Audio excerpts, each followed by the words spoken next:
एक गुरु और शिष्य जंगल से होते हुए अपने गांव जा रहे होते हैं। अंधेरे काफ़ी हो चुका था। शिष्य ने अपने गुरु से कहा कि गुरु, काफ़ी रात हो चुकी है, अगर आप कहे तो आज की रात ही आसपास के किसी गांव में गुजार ले।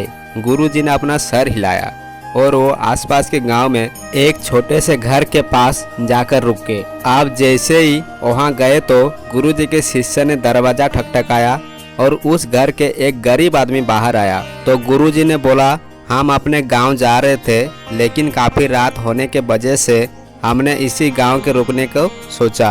क्या हम आज रात आपके यहाँ रुक सकते हैं? गरीब आदमी बोला, हाँ क्यों नहीं, आप दोनों अंदर आ जाइए। आप जैसे ही गुरुजी अंदर गए, उन्होंने देखा कि उस आदमी के घर में बहुत ज़्यादा गरीबी थी। गुरुजी ने उससे पूछा कि आप काम क्या करते हो?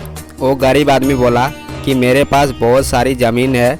तो गुरुजी ने बोला, अगर तुम्हारे पास बहुत सारी ज़मीन है तो इस तरह से क्यों रह रहे हो? वो आदमी बोला, ये किसी काम की नहीं है।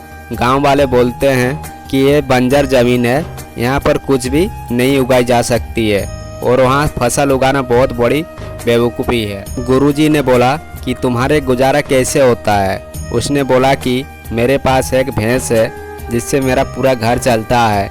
ये सुनने के बाद गुरुजी सो जाते हैं और रात में जब सब लोग सो रहे होते हैं तब गुरुजी अपने शिष्य को उठाते हैं और उस गरीब आदमी की भैंस लेकर अपने गांव चले जाते हैं। शिष्य अपने गुरु से पूछता है कि गुरुजी, कहीं आप एक गलत तो नहीं कर रहे हैं? उस गरीब आदमी की रोजी रोटी इस भैंस की वजह से चलती है। तो गुरुजी अपने शिष्य की तरफ देखते हैं और मुस्कुराते हुए आगे बढ़ जाते हैं। उस बात को तकरीबन 10 साल गुजर जाती है और जो गुरु का शिष्य था वो बहुत बड़ा गुरु बन चुका होता है।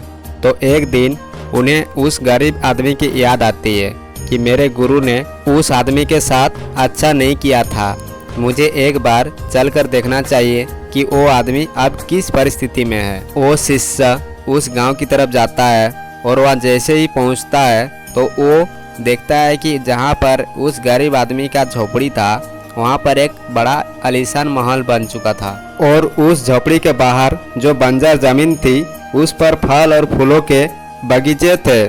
तभी इधर से उस घर का मालिक आता है। शिष्य उसे पहचान लेता है और उस आदमी को बोलता है, तुमने मुझे पहचाना? मैं अपने गुरुजी के साथ आया था, हमने एक रात के लिए आपके यहाँ रुके भी थे। वो आदमी उसे पहचान लेता है और बोलता है कि उस रात में आप कहाँ चले गए थे? और उस रात के बाद मेरे भैंस कहीं चली गई थी, मेरे पास कोई रास्ता नहीं था, तो मैंने अपने ज़मीन पर मेहनत की और फसल निकल आई और आज मैं इस गांव का सबसे बड़ा और सबसे अमीर आदमी बन चुका हूँ। ये सुनने के बाद उसके आंखों में अपने गुरुजी के लिए आंसू आ गए और उसे बात अब समझ आई और वो रोने लगा।